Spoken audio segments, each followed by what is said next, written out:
భగవద్గీత 2వ అధ్యాయం 18వ శ్లోకం.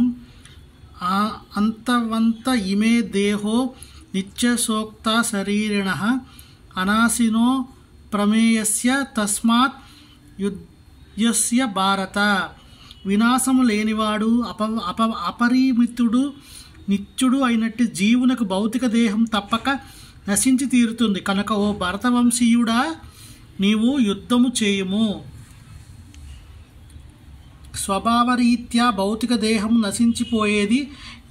ఇది వెంటనే నశించిపోవచ్చును, లేదా 100 ఏళ్ళ తర్వాత నశింపవచ్చును. ఇది కేవలం కాలానికి సంబంధించిన విషయం. దానిని అనంతంగా పోషించే అవకాశం లేదు. కానీ ఆత్మ ఎంత సూక్ష్మమైనదంటే అది శత్రువు కంటనైనా పడదు. ఇక చంపబడదని వేరే చెప్పవలసిన పని లేదు. క్రిందటి శ్లోకంలో చెప్పబడినట్లు అది ఎంత సూక్ష్మమైనదంటే దాని పరిమాణాన్ని కొలిచే పద్ధతి ఎవరికీ తెలియదు. కనుక ఈ 2 కోణాల దృష్ట్యా దుఃఖానికి కారణమే లేదు. ఎందుకంటే జీవుడు చంపబడడం కానీ భౌతిక దేహం ఎంతకాలమైనా ఉండడం కానీ లేదు, లేదా శాశ్వతంగా రక్షించబడడం కానీ జరగదు. భగవంతాంశమైన ఆత్మ కర్మానుసారం ఈ భౌతిక దేహాన్ని పొందుతుందని కనుక ధర్మాచరణ తప్పక చేపట్టాలి.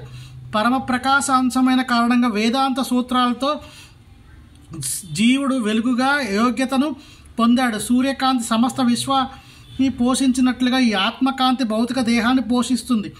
ఆత్మ ఈ భౌతిక దేహం నుండి వెళ్ళిపోగానే దేహము కుళ్ళిపోవడం మొదలవుతుంది. కనుక ఆత్మయే ఈ దేహాన్ని పోషిస్తుంది. కేవలము దేహం ఒక్కటే ముఖ్యమైనది కాదు. యుద్ధం చేయమని అలౌకికమైన దేహభావనతో ధర్మాన్ని త్యజించవద్దని అర్జునుడికి ఇక్కడ ఉపదేశించబడింది. హరే కృష్ణ.